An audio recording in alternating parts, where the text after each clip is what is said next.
like 98 degrees and 100% humidity at home. And here in Denver, Colorado, it is just right. Today I'm going to cook a rack of lamb from Superior Farms.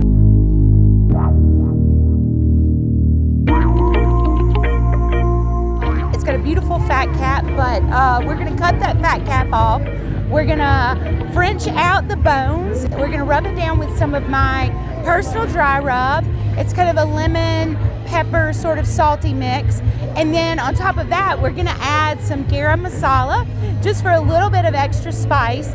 Lamb is one of those meats that can certainly handle a little bit of extra spice. Sometimes it's hard to figure out in what order to do things. So we start with the things that take the longest to cook. So we've started our lamb, put it on the smoker, and then we're going to come back to it after it's had some time to sort of loosen up and take in some of that smoke.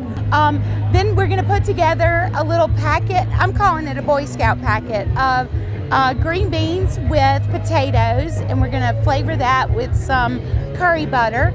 And then we're going to also do some easy quick cook quinoa with roasted pepper in there.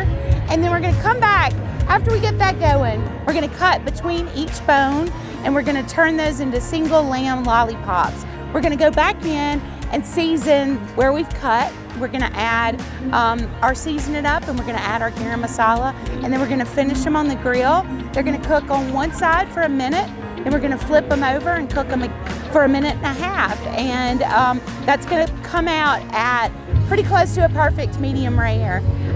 Serve that with a little mint jelly, with a little of your favorite barbecue sauce, and you've got an easy dinner that you've cooked outside on Royal Oak charcoal.